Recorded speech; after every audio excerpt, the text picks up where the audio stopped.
Yo. I know I said the format of the last video was a special case, but after editing it, I realized that this commentary style was more appropriate for the walkthrough due to the amount of text the game has and the type of game it is. The editing and post-commentary loosely models the investigative nature of the game, as I review what we've done, who we've met, and what's left to do. That being said, let's get into it.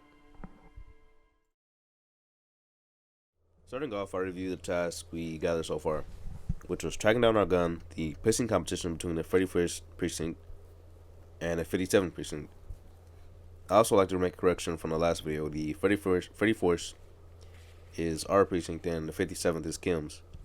We also have to track down our badge, pay for our damages after rolling in, find out who reported the crime, inspect the body, and buy some smokes and smoking them, which I recommend you not doing IRL.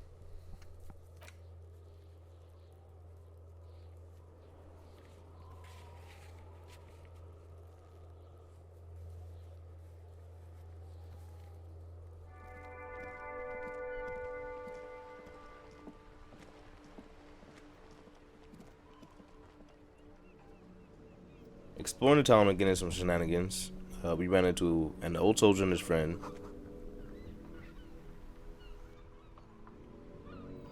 Life doesn't need to be a struggle. Oh, I'll be with you in a moment, officer. Let me just finish my sandwich. Talk to angry old Rene first.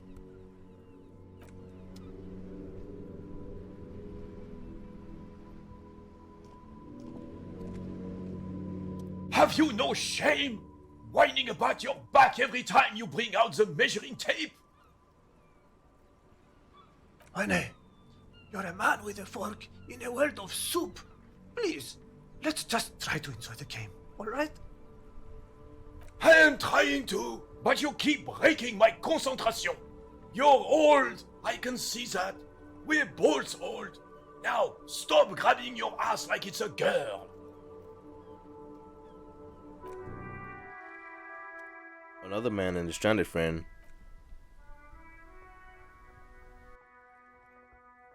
The Fritz store clerk.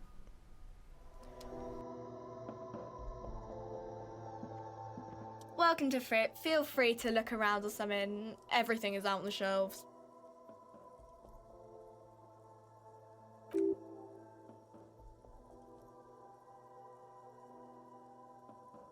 You mean this? The pawn shop owner. It's not often that I see officers of the RCM in my pawn shop. What can I do for you? Someone selling clothes. Don't be shy. These are premium class clothes. Good quality fabrics, best retro design.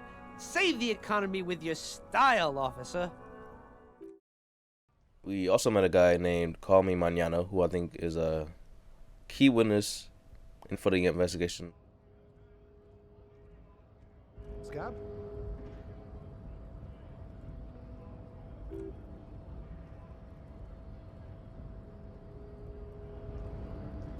And the race supremacist.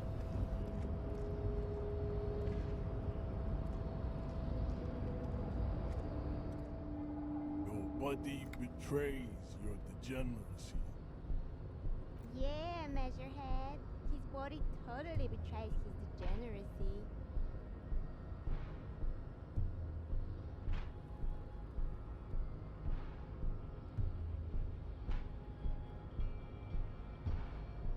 Are you admiring my morphophysiology?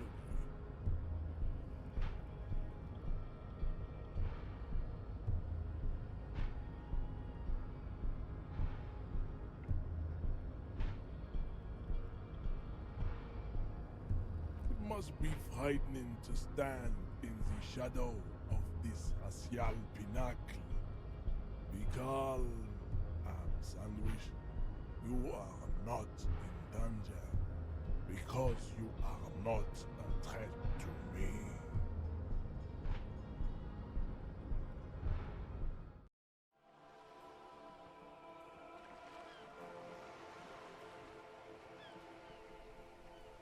And the Wild Pines rep.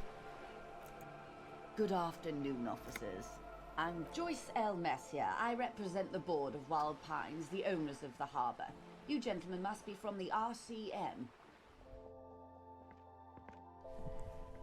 We first met the Fritz store clerk, who for the most part was unhelpful, but we did end up discovering that we could return bottles to the store for money, which is important because we had a debt to pay and stuff to buy to save the economy.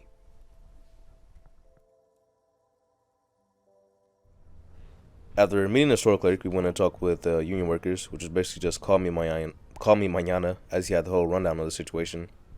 After meeting mañana, we met Measurehead, who's a race supremacist guarding the entrance to the harbor, and from him we learned this race theory, which is basically that there's three types of races. There's a type A, which are described as being heroic.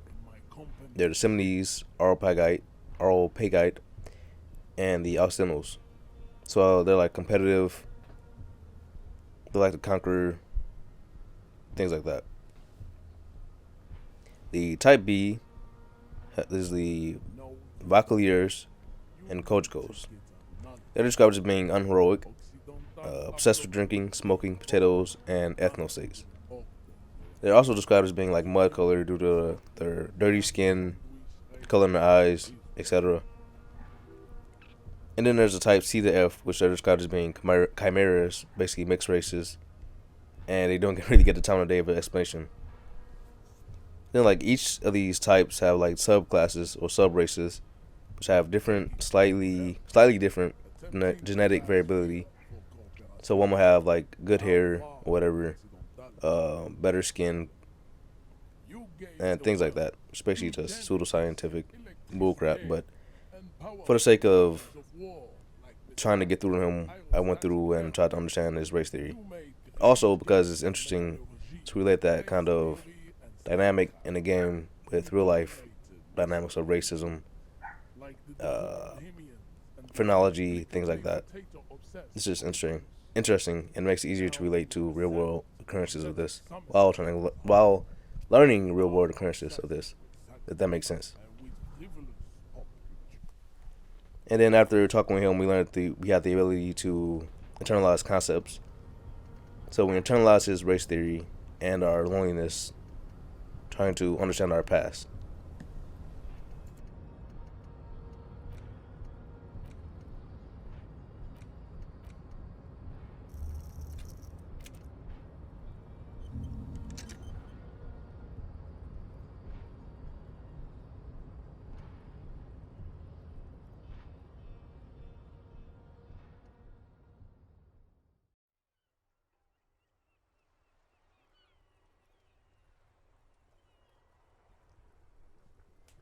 While letting Measurehead's race theory and our loneliness ruminate in our mind, we explored the mid-region of the town where we met Gaston Martin and Rene and Gaston. Meeting them, we learned about the revolution, from my understanding, and to summarize, was an uprising of the communes who were driven by the changing tides and the expansion of their consciousness and wanted more freedom to explore their being, which ultimately led to the execution of their king and some foreigners taking control.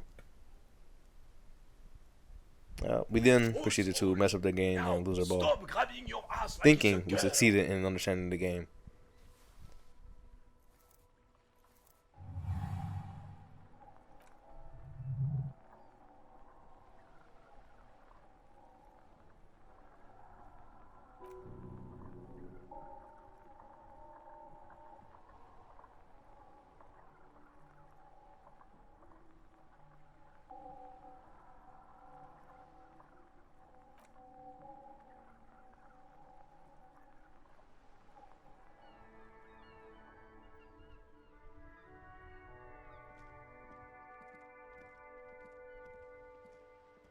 We went down to another region of the town to explore a bit. Down there, we met the man on the waterlock and his friend, the butcher. So his friend was stranded across the waterlock, which was broken due to an accident. I believe it was a spring missing from the board that caused the leather to either switch back in place or stay in place, whatever. Which we learned that I believe the replacement part would come in Wednesday, which is where we then learned that there are like town events in the game. So there are certain times where you can go to some area and meet new people, or having like a new event that you can do. So Wednesday, we're going to go back there, see what we can do, get his friend across the bridge, the waterlock, and then go over there and explore that area of town, which was like an abandoned fish market and a bizarre church. What was described as being bizarre, which I'm interested in seeing. He also, the man on the waterlock, he gave us pieces of salami, which healed our health, so we're all good on health and morale.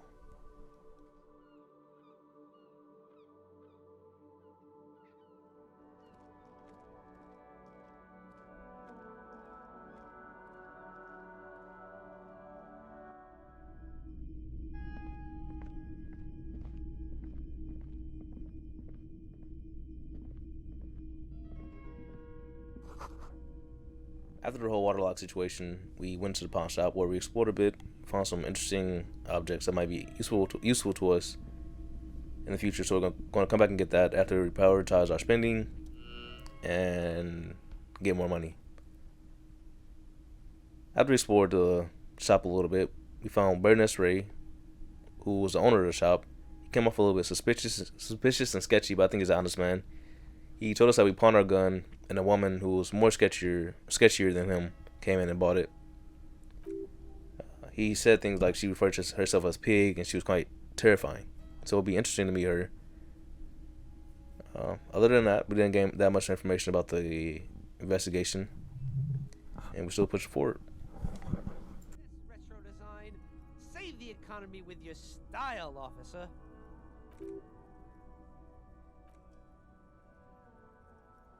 After leaving the pawn shop, we met Seilon, who wants us to save the economy with our style, which we will do, because in this game, the clothes we wear affect our skills. So I'm definitely gonna come back and get some clothes that I can use in different situations to gain me an advantage in the situation. Once we have more money, of course.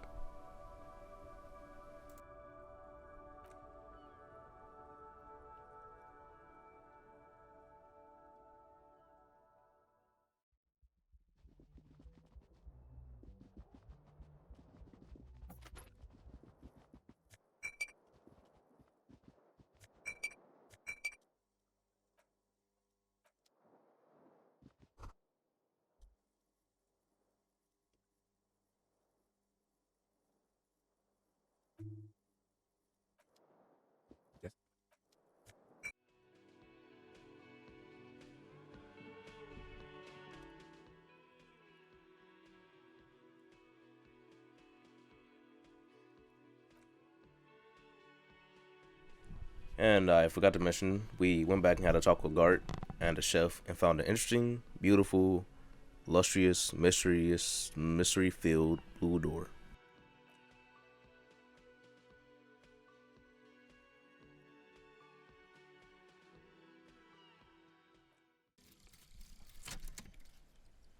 After browsing Seilon's wares, our internalization of the race theory was incomplete, so we made our journey upwards north to Gre to meet Measurehead again.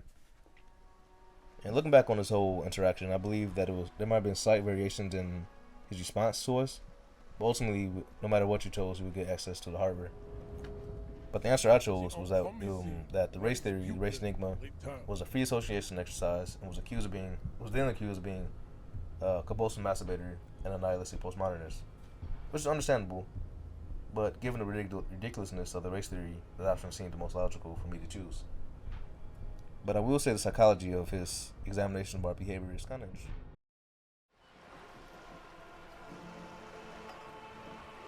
I'm glad to see you here. I was dispatched to handle a strike, not a lynching. Anything I can do to assist the RCM in this matter, I will, gladly. That is good to hear, madame. My colleague will take the lead on this interview. I should let you know that he is recovering from an unusual medical episode. Very unusual, but I can assure you of his ultimate competency.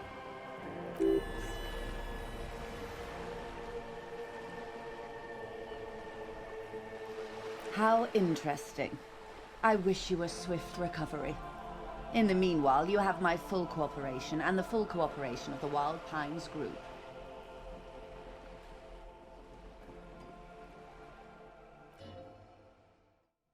Lastly, we had a talk with Joyce. She's a representative of the Wild Pines group, who's a conglomerate Indo tribe that owns a logistics and oil company, and that moves 8% of the world's cargo. They originally built the port city to be a getaway until the revolution messed up their plans. She seems to be holding back some information, like everybody, but she did share that the Union, who hosted 2 protests prior, each gaining concessions, that their demands this time was to have every time a board makes a decision, that they need a signature from each worker at the Martinez port, which equals 2,200 workers. And the Wild Pines Group, as a collective, oversees over 72,000 workers.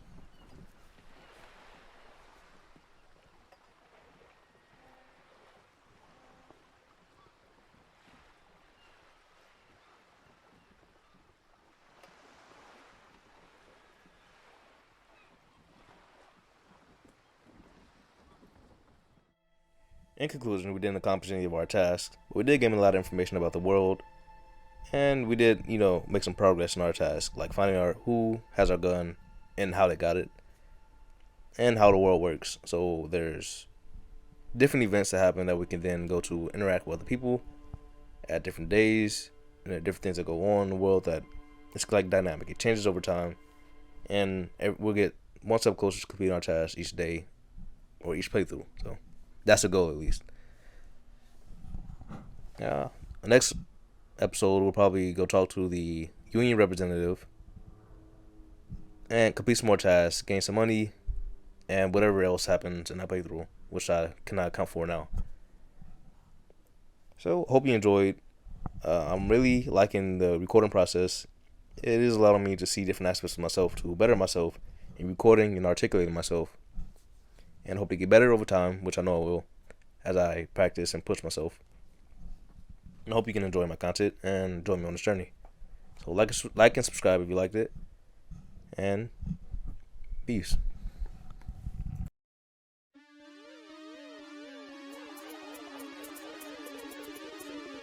ねえエーデル、あなたの世界で私は